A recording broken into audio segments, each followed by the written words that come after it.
इस कार्यक्रम के पुण्यार्चक हैं श्री कंवर लाल जी, महावीर प्रसाद जी पाटनी, आर के ग्रुप, मदनगंज, किशनगढ़, राजस्थान।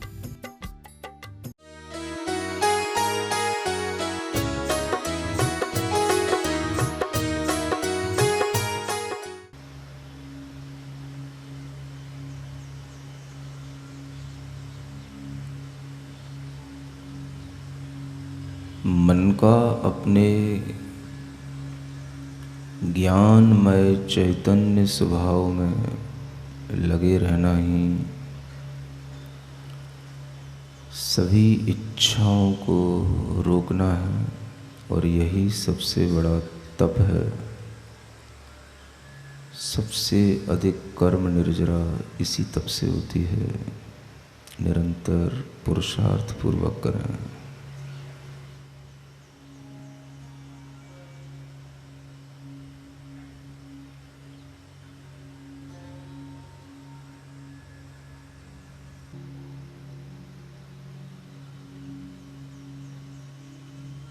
शरीर का विनाश है, व्यय है। आत्म पद अव्यय है, अविनाशी है।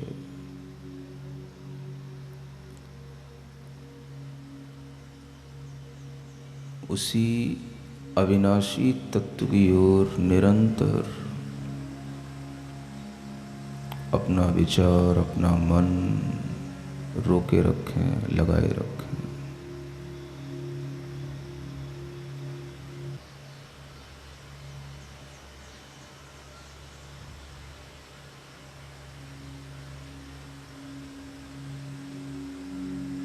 महसूस करें कोई मेरा शरीर खींच रहा है, मार रहा है, मुझे पीट रहा है, शरीर को नष्ट भ्रष्ट कर रहा है।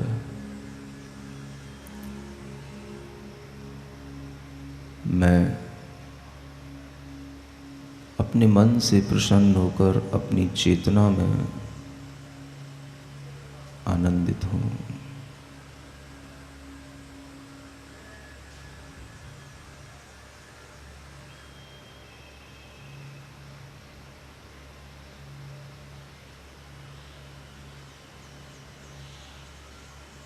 कोई मेरी चेतना को छू नहीं सकता। कोई हथियार वहां तक पहुंच नहीं सकता।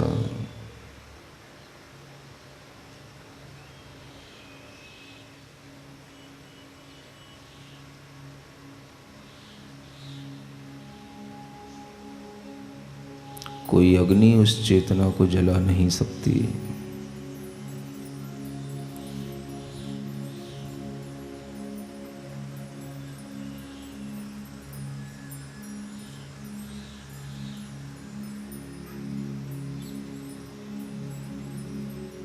इसी तप की अग्नि से मैं अपने कर्मों को जलाकर चेतना को निखार रहा हूँ।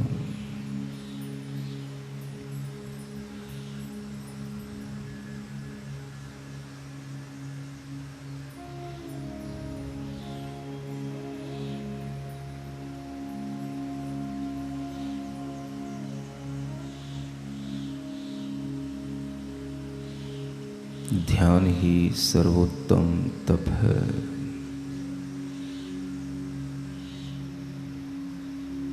जो मैं कर रहा हूँ।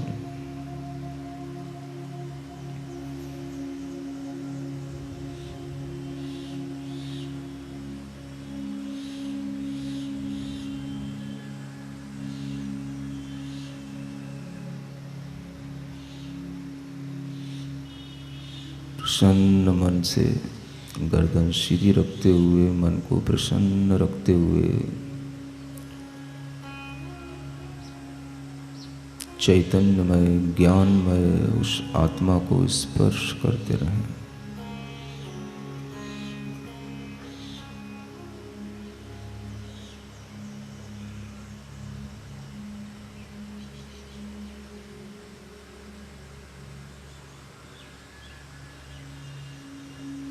मन को और प्रसन्न बनाएं।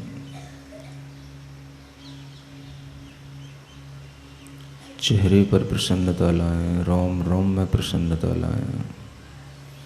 गहरी लंबी श्वास लेते हुए पूरे शरीर के अंदर उस चेतना को महसूस करें।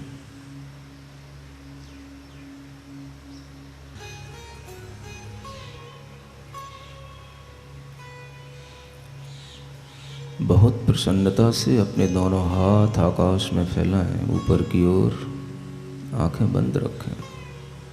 अलग अलग दोनों हाथ डिस्टेंस के साथ। मैं चैतन्य स्वरूप आत्मा हूँ। कोई मेरी आत्मा को, मेरी चेतना को, मेरे ज्ञान स्वभाव को नष्ट नहीं कर सकता। ये मुझे पूरा विश्वास है।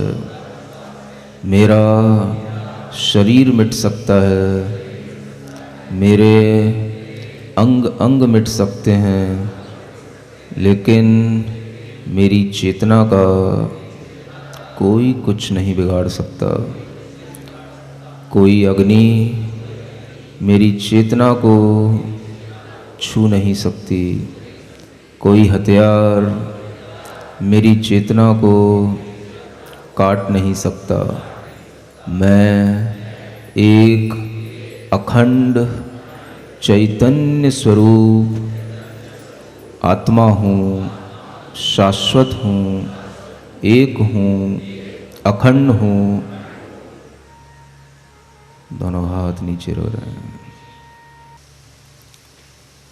इस मंत्र के साथ धीरे धीरे आंखें खोलें। ओम अरहम परम शांति। ओम अरहम परम शांति। ओम अरहम परम शांति।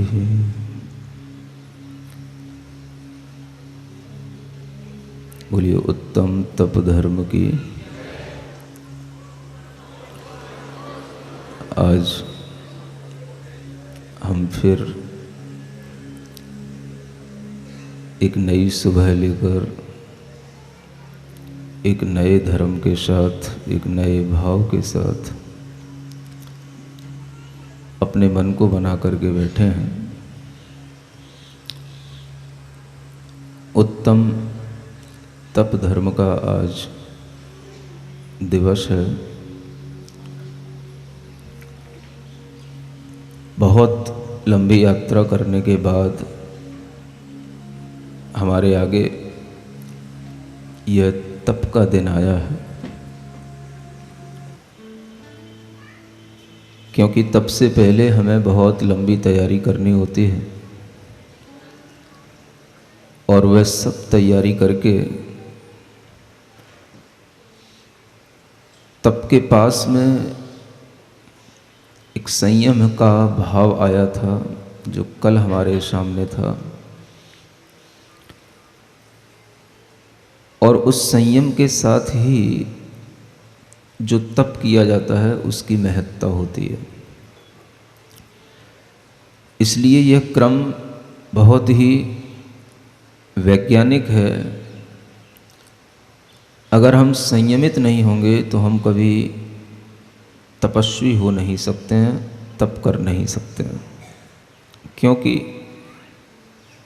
जो संयमी होता है वह इंद्रियों का दमन करना भी जानता है और मन को नियंत्रित करना भी जानता है।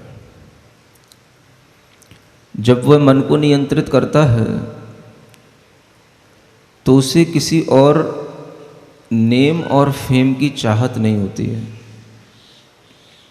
ये उसका संयम है। जो तप इस प्रकार के मन संयम के साथ किया जाता है वही तप आत्म विशुद्धि करता है, हमारी चेतना को शुद्ध बनाता है।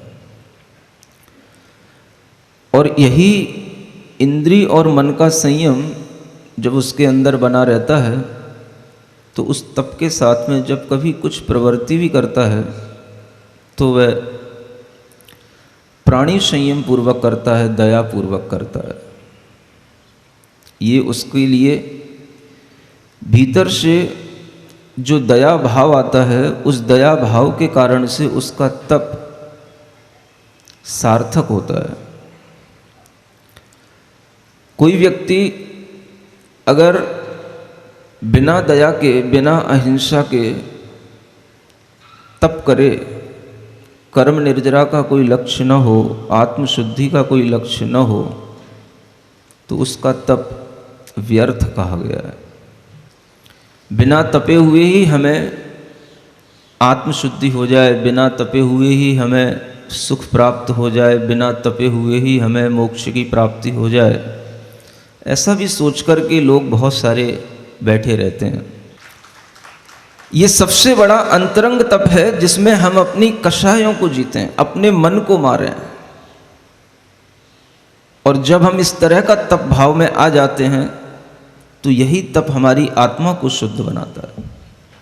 जीवन में व्यक्ति तप का मतलब केवल बाहरी तप ही समझता है कि हमें केवल अपने शरीर को तपना है, लेकिन शारीरिक तप से बढ़कर के मानसिक तप होता है। एक बाह्य तप होता है, एक अंतरंग तप होता है।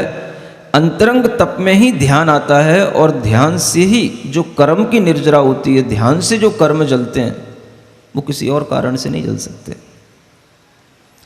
इसलिए सब कुछ करके भी हमें अपने मन को मारना, अपने मन की इच्छाओं को कंट्रोल करना, इच्छा निरोधस तप है। इसीलिए कहा गया कि आप अपनी इच्छाओं को जितना रोकेंगे और वो समीचीन प्रयोजन के साथ रोकेंगे तो वो आपके लिए तप कहलाएगा।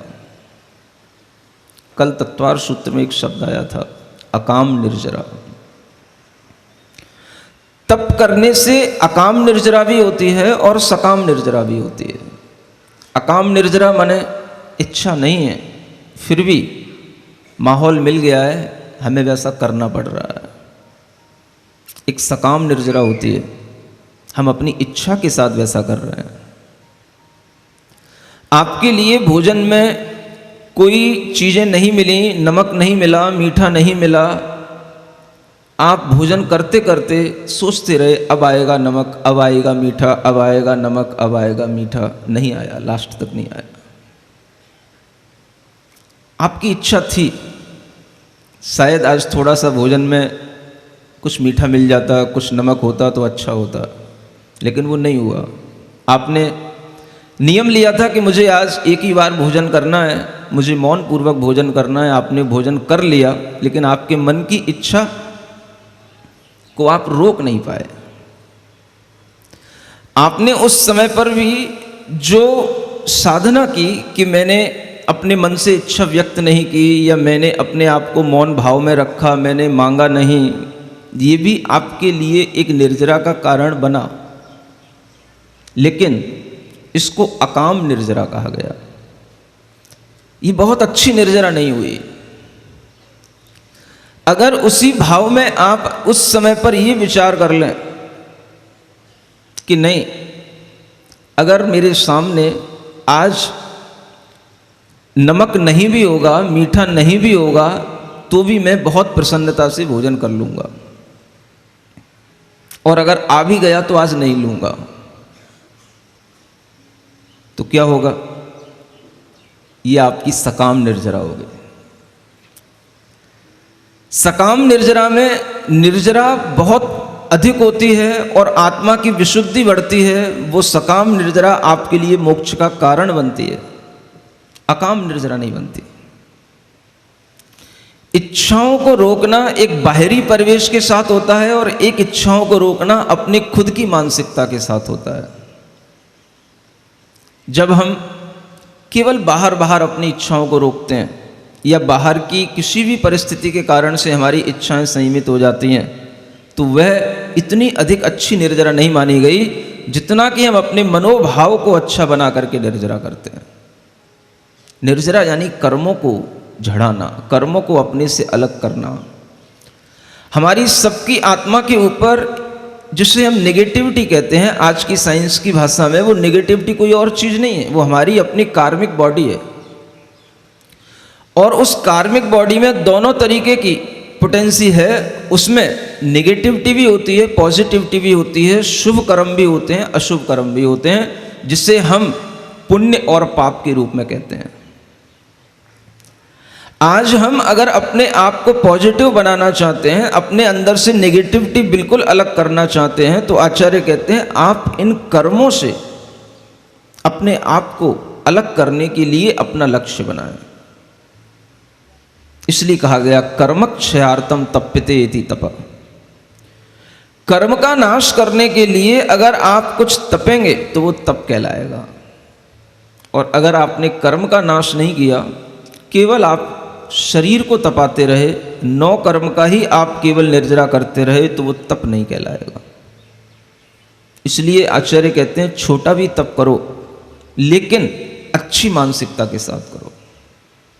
पंचम काल है, हीन सहनन है, हम सभी के लिए बड़ा बड़ा तप करना मुश्किल होता है, लेकिन फिर भी लोग करते हैं। और इन पर्व के दिनों में लोग बहुत अच्छे ढंग से बड़ी बड़ी मानसिकता बना करके जो पूरे वर्ष भर नहीं करते हैं, वो इन 10 दिनों में वो तप करने की कोशिश करते हैं। ये तप धर्म की सबसे अच्छी प्रभावना का समय होता है। सबसे ज़्यादा तप इन्हीं दिनों में होता है। हर श्रावक अपनी शक्ति के अनुसार तपने की पूरी कोशिश करता है। कोई 5 उपवास करते हैं, कोई 6 करते हैं, कोई 10 करते हैं, कोई 3 करते हैं, कोई 2 करते हैं, कोई ना कोई कुछ ना कुछ करता है। कोई 1 करता है, कोई एकाशनी करता है, ये भी एक तप है। तप का मतलब कि हमने पहले से अपनी इच्छाओं को कुछ रोका, और जब हम तप करते हैं तभी हमें कुछ मिलता है। पुराण ग्रंथों में पहले कहा जाता था, लिखा हुआ है कि अगर आपको अपनी कोई भी लौकिक इच्छा की भी पूर्ति करना है तो भी आप तप करें, क्योंकि तप करने से जो कर्म की निर्जरा होगी, आपकी हर इच्छा की पूर्ति होगी। इसीलिए आपसे कहा जाता है कि आप व्रत करें। अगर आपको किसी भी चीज की कोई भी उपलब्धि हासिल करना है तो आप कोई ना कोई व्रत, तप इत्यादि करके अपने लिए इस जन्म में भी सुख प्राप्त कर सकते हैं, अगले जन्म के लिए भी सुख मिलेगा। तो तप से हमें सुख मिलता है, क्योंकि तप करने से जब हमारी इच्छाएं रुक जाती हैं तो हमारी आत्मशक्ति जागृत होती है, और वो आत्मशक्ति से ही सब काम होते हैं। हमारी आत्मा एक बहुत बड़ी मैग्नेट है, लेकिन अगर उस मैग्नेट के ऊपर जंग लग जाए तो फिर मैग्नेट काम नहीं कर पाती। जो चीजें आज दूसरों को हासिल हो रही हैं वो चीजें हमको भी क्यों नहीं होंगी? जब आत्मा सबकी एक है तो फिर अलग अलग सबके लिए उपलब्धियां क्यों दिखाई देती हैं? क्योंकि जिसकी आत्मा पर जितना ज्यादा ये कार्मिक मैटर जमा होगा, उसकी आत्मा में उतनी ज्यादा जंग लगी होगी, और जिसमें जितनी ज्यादा जंग लगी होगी वो आत्मा उतना ही अपनी मैग्नेटिक पावर कम बाहर फैला पाएगी, और उसी के कारण से वो बाहर की चीजों को अट्रैक्ट कम कर पाएगी। इसलिए पहले के लोग तप करके ही खुश होते थे। उन्हें अपने सांसारिक जीवन में भी कुछ हासिल करना है तो भी तप करते थे, और अगर उन्हें अलौकिक अपनी आत्मा की शुद्धि के लिए कुछ करना है तो भी तप करते थे। यहां तक कि चक्रवर्ती भी जब दिग्विजय की यात्रा के लिए जाते हैं तो उन्हें कुछ देवों को सिद्ध करना पड़ता है, विद्या सिद्ध करनी पड़ती है। जब वो विजयार्थ की गुफा पर बैठे होते हैं तो उन्हें उसको पार करने के लिए तप करना पड़ता है। 3 दिन तक वहां पर बैठे बैठे उपवास करते हैं, पंच परमेष्ठी का जाप करते हुए, तब जाकर के वो यात्रा उनकी निर्विघ्न पूरी होती है। बड़े बड़े चक्रवर्ती भी ऐसा करते हैं। सुन रहे हैं? आज के बच्चे सीखें, आज का ये समाज सीखे। हम कहीं बाबाओं के चक्कर लगा करके अपनी इच्छाओं की पूर्ति करके अपने आप में संतुष्ट होने का भाव करते हैं, कोई बाबा कुछ नहीं कर पाएगा। किसी की कृपा आप तक नहीं पहुंच सकती है। आपको खुद अपने आप को समर्थ बनाना होता है, और वह समर्थता आपकी आएगी आपके ही अपने पुरुषार्थ से, अपने तप से, अपनी विद्या अध्ययन से, या किसी भी चीज में जो हम निरंतर एक लगन लगाए रखते हैं वो हमारा सबसे बड़ा तप होता है। मन की एकाग्रता, चित्त वृत्ति का निरोध करना, इसी को तो तप कहा गया। माने चित्त का एक जगह पर लग जाना, और एक जगह पर लगने का मतलब ही है कि लगन लग जाना। क्या लग जाना? लगन लग जाना। आप देखें, अगर आप सब चीजों को छोड़ करके एक ही चीज में अपनी लगन लगाते हैं तो वो चीज आपके लिए हासिल होती है, क्योंकि वह आप तप कर रहे हैं। एक विद्यार्थी भी तप करता है, अगर वास्तव में विद्यार्थी हो तो। सुखार्थी नहीं होना चाहिए, विद्यार्थी होना चाहिए। समझ रहे हो? सुखार्थी माने सुख को चाहने वाला, और विद्यार्थी माने विद्या को चाहने वाला। मुझे लगता है कि जीवन कभी भी बिना तपस्या के आगे बढ़ता ही नहीं। अगर हमारा जन्म हुआ है तो भी तपस्या के कारण से हुआ है। एक माँ ने 9 महीने तक तपस्या की है, तब हमारा जन्म हुआ है।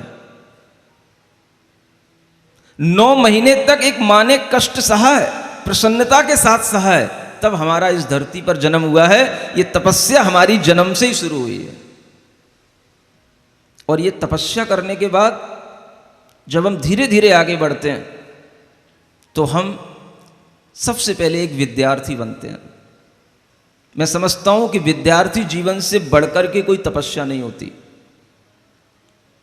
सबसे पहले व्यक्ति तपस्या करना सीखता है विद्या अध्ययन के माध्यम से, जब वह अपने सारे मनोभावों को केवल विद्या अध्ययन में लगाता है और बाहर की सारी चीजों को छोड़ करके, सब तरफ से ध्यान हटा करके अपना सारा कंसंट्रेशन एक जगह पर करता है कि मुझे सिर्फ और सिर्फ पढ़ना है, स्टडी करना है। ये तपस्या है, ये हमें सिखाई जाती है। अगर आप शुरू से विद्या अध्ययन के इच्छुक होंगे तो फिर आप सुख की इच्छा न करें। पहले एक सूक्ति कही जाती थी, सुखार्थी चेत कुतो विद्या, और विद्यार्थी चेत कुतः सुखम। यदि आप सुखार्थी हैं तो फिर विद्या कहां से आएगी, और अगर आप विद्यार्थी हैं तो फिर सुख कहां है? कुछ समझ आ रहा है आपको? सिर तो हिलाओ। ये सूक्तियां हमें शुरू से पढ़ाई गई हैं कि अगर आप सुख की इच्छा कर रहे हो तो विद्या हासिल नहीं हो सकती है, और अगर आप विद्या की इच्छा कर रहे हो तो फिर सुख की इच्छा मत करो। माने कितनी बड़ी चीज हो गई कि हमें सुख की इच्छा किए बिना विद्या हासिल करनी होती है। विद्यार्थी जीवन एक बहुत बड़ी तपस्या होता है, और उसी तपस्या से गुजर करके जब वो कुछ बनता है,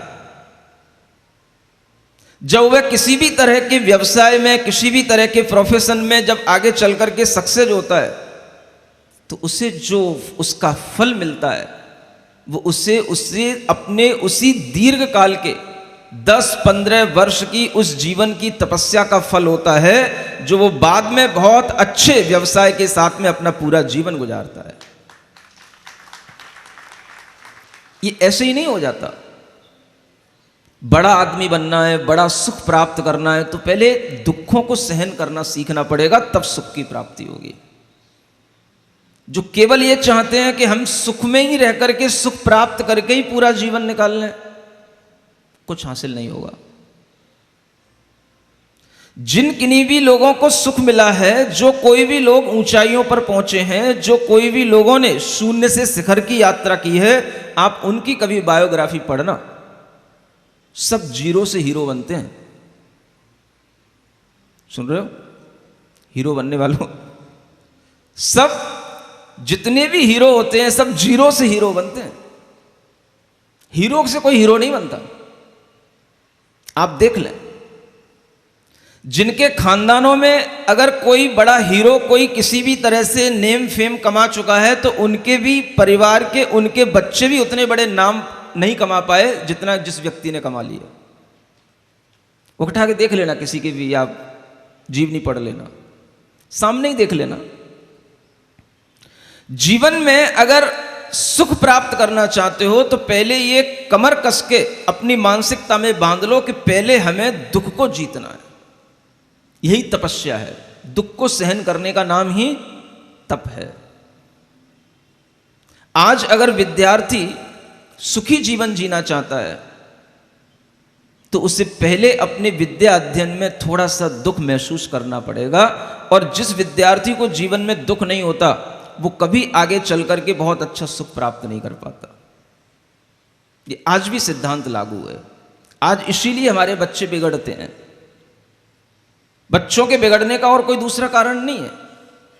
बच्चों को सक्सेस नहीं मिलने का कोई और दूसरा कारण नहीं है। उन्हें कष्टों से डर लगता है। एक बहुत बड़ा अमीर इंसान एक साधु के पास गया और साधु के पास जाकर के बोला, साधु जी, हमारे जीवन में हमने सब तरीके की अपनी सुखों की प्राप्ति कर ली, मुझे सब कुछ मिला, मैंने सब कुछ अचीव किया, लेकिन मुझे ऐसा लगता है कि मेरे बच्चे बहुत अच्छा नहीं कर पा रहे हैं। सुन रहे हैं ना आप लोग? मेरे बच्चे बहुत अच्छा नहीं कर पा रहे हैं, और मैं जिस तरीके से बच्चों से उम्मीद किए था वो बच्चे वैसा लग नहीं रहा है कि उस तरीके की उम्मीदों पे चल सकें और उस तरीके से हमारे विजन को पूरा कर सकें। तो साधु ने उनको जवाब दिया, सुन रहे?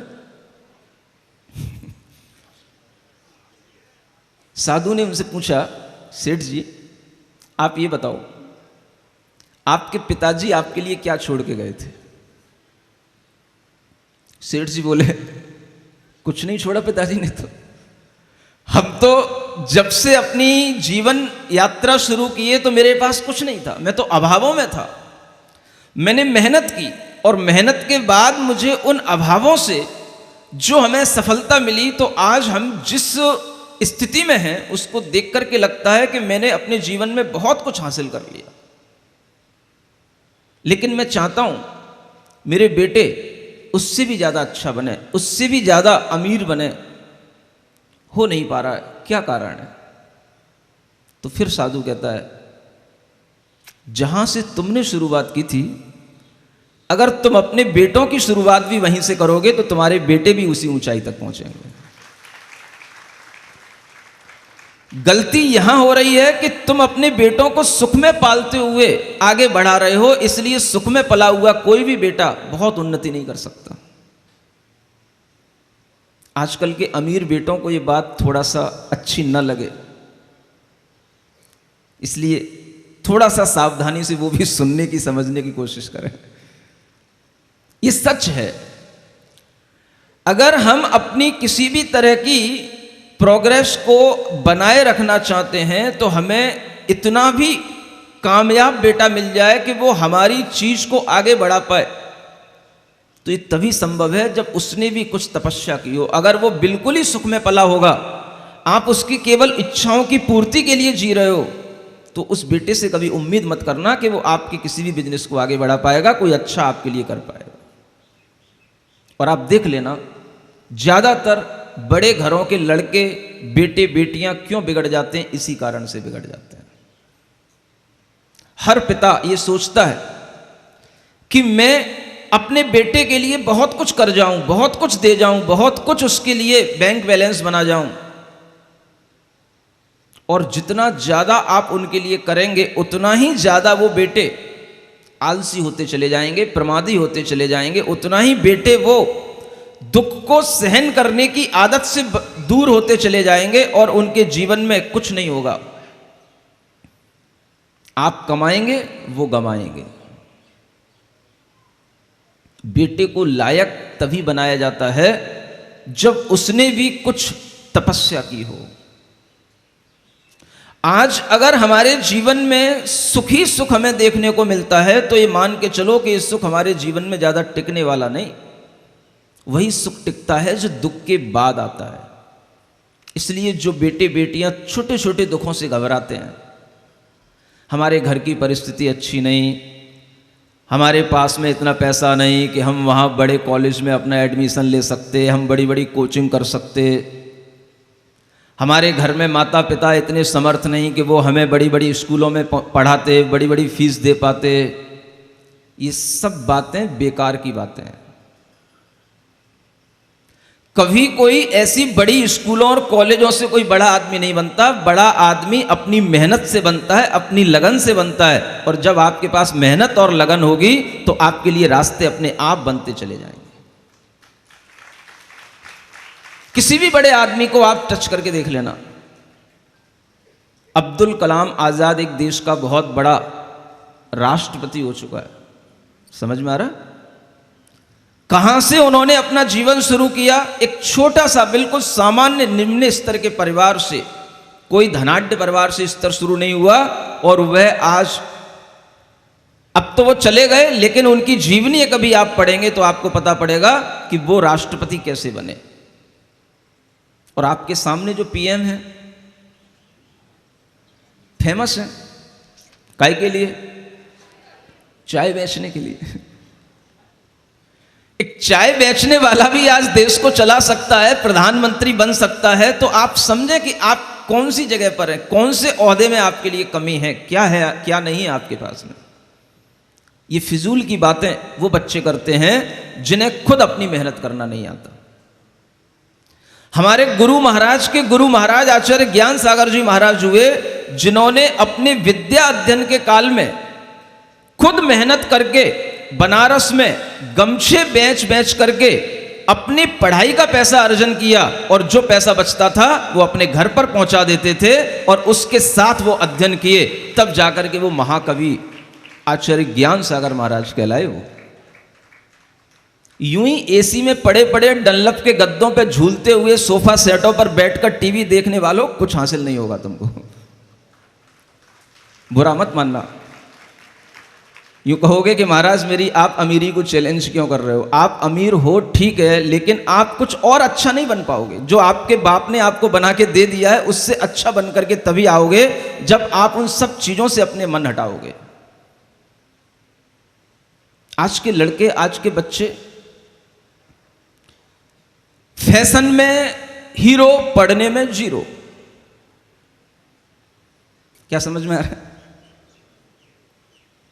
बाप करे कमाई और आप उसको गमाई।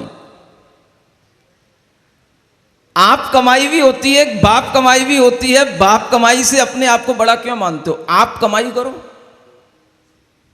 आप कमाई समझते हो? अपनी कमाई। जब आप खुद कमाओगे, खुद कुछ बन के दिखाओगे, तब कुछ लगेगा कि हां आप कुछ हो। बाप आपको कितना बना पाएगा? चक्रवर्ती अपने बेटे को चक्रवर्ती नहीं बना सकता,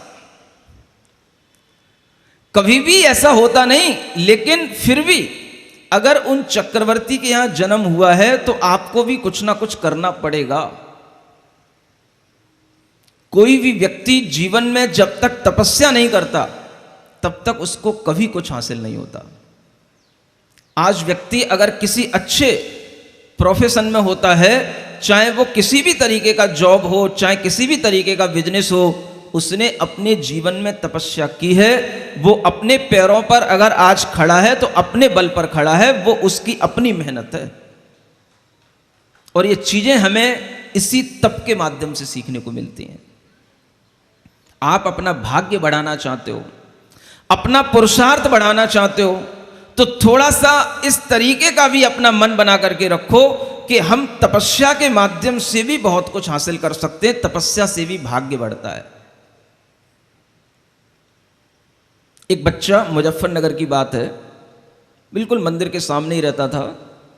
कई दिनों बाद आया, उस समय लॉकडाउन चल रहा था, और कहने लगा कि महाराज मैं बहुत परेशान हूं, मेरी जॉब नहीं लग रही। सुन रहे हो? मैंने सब पढ़ाई कर ली, ये कर ली, वो कर ली, पता नहीं मेरा लक काम नहीं कर रहा। तो मैंने उससे कहा जब लक काम नहीं कर रहा, तुझे ये समझ में आ रहा है, तो अपना लक ही बढ़ा। बोले लक कैसे बढ़ेगा? मैंने कहा भगवान की भक्ति कर। कैसे करूं, क्या करना पड़ेगा? तो एक दिन वहां पर समाज की तरफ से, जब लॉकडाउन हट गया था, तो उसके बाद में वर्धमान स्तोत्र का बहुत अच्छा विधान का ऐसे ही आयोजन किया गया। और उस समय पर जब उसमें वर्धमान स्तोत्र का वो 7वें 8वें नंबर का काव्य आया तो मैंने उससे सबसे कहा कि जो व्यक्ति इस काव्य को पढ़े और वर्धमान स्तोत्र के माध्यम से व्रत करे तो आपको इस काव्य में जो कुछ भी लिखा हुआ है वो आपको हासिल होगा। ऐसा मैंने उस समय पर कह दिया और उस बच्चे ने बात पकड़ ली। उस काव्य को वो रोजाना 21 बार पढ़ने लग गया। मुझे नहीं मालूम कि उसके साथ क्या हुआ, लेकिन जब मुजफ्फरनगर से बिहार होने के बाद में हस्तिनापुर पहुंचने के बाद में फिर मैं रुड़की गया तो वो मुझे रुड़की में मिला। मैंने कहा भाई यहाँ क्या कर रहा है? कि महाराज मेरी जॉब लग गई, मैं यहाँ जॉब करने आया हूँ। कहने लगा महाराज मैं वर्धमान स्तोत्र आज तक भी पढ़ रहा हूँ, अभी भी पढ़ रहा हूँ, भले ही मेरी जॉब लग गई, अब मैं उसको जीवन में कभी छोड़ूंगा नहीं। क्या हो गया भाई? भाग्य भी बनाया जाता है। व्रत करने से, भगवान की भक्ति करने से भाग्य बनता है। ये भी भाग्य बनाने के तरीके हैं। अपना इधर भाग्य भी बनाते रहो, इधर अपना पुरुषार्थ भी करते रहो। जब दोनों चीजों का अच्छा कॉम्बिनेशन हो जाएगा, सक्सेस आपके सामने होगी। जब हम एक ही चीज पर अपना दृष्टिकोण एकांतिक रूप से रखते हैं तो कभी कभी हम परेशान ही होते रहते हैं। हम यूं नहीं कह रहे कि आपके पुरुषार्थ से कुछ नहीं मिलता, आपके पुरुषार्थ से भी मिलता है, लेकिन कभी कभी पुरुषार्थ करने वाले हजारों लाखों लोग एक जैसा पुरुषार्थ करते हैं, लेकिन चयन एक व्यक्ति का होता है तो वहां पर उसका भाग्य उसके सामने होता है। जब लाखों में से एक का चयन होता है, एक ही मेरिट के, एक ही तरह के नंबर लेने वाले, एक ही तरीके की अपनी क्वालिटी दिखाने वालों में भी चयन किया जाता है, तो वो चयन में जिसका नाम लिया जाता है वो उसका अपना भाग्य है। और भाग्य हमेशा भगवान की भक्ति से, व्रत, संयम, तप करने से भाग्य की वृद्धि होती है, ये मान के चलना। महावीर भगवान की जय।